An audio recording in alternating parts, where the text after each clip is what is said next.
जो हमें एक चेतनावान गुरु के निर्देशों में माँ की है दिव्य आरती करने का अवसर मिला।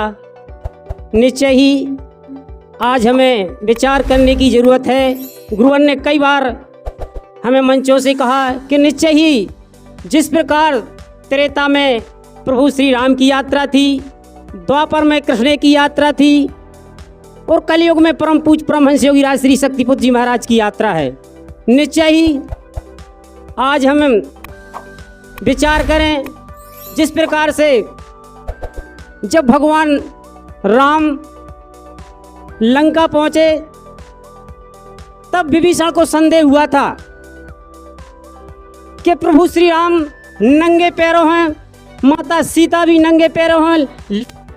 निश्चय ही तब विभीषण ने कहा कि भगवान मेरे भाई रावण के पास करोड़ों हजार सेना है, अस्त्र शस्त्रों से लैस है और चहुं ओर से परिपूर्ण है।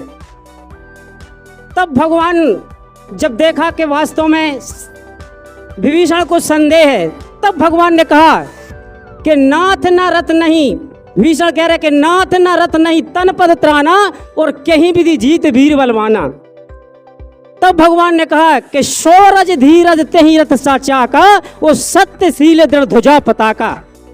तब कहा कि हे विभीषण हमारे पास सत्य है, हमारे साथ पुरुषार्थ है, हमारे साथ ईमानदारी है और हमारे सत्य सत्य धर्म की स्थापना करने का मार्ग है। तब विभीषण ने कहा कि ठीक है प्रभु। तब विभीषण को संदेह हुआ कि निश्चय ही जब हमारे इतनी चीज़ें उपस्थित हैं तो निश्चय हम अधर्मी अन्यायियों को धरातल खिसकाने में सामर्थ्यवान हो गए। तो इसी प्रकार हमें सोचने की ज़रूरत है, समझने की ज़रूरत है। ज़्यादा मैं कुछ ना कह सकता हूँ। सभी विचारधारा से अवगत हैं कि गुरुवर जी कौन है। गुरुवर जी ने कई बार मंचों से कहा कि मैं स्वयं शिरोमणि सच्चिदानंद का अवतार हैं। वास्तव में समझने की ज़रूरत है कि वास्तव में शिरोमणि सच्चिदानंद कौन थे, कौन इस धरा पर इस कली काल को मिटाने के लिए आए हैं। निश्चय ही हमें विचार करने की ज़रूरत है और निश्चय ही ये कली काल है। इस कली काल में केवल हमें माँ ही बचा सकती है, माँ ही इस कली काल से निकाल सकती है। और निश्चय ही गुरुवर ने हमें तीनों विचारधाराओं से धर्म रक्षा, राष्ट्र रक्षा, मानवता की सेवा के लिए तीनों विचारधाराएं प्रदान की हैं और तीनों विचारधाराओं से ही पूरे विश्व का कल्याण है, पूरे समाज का कल्याण है।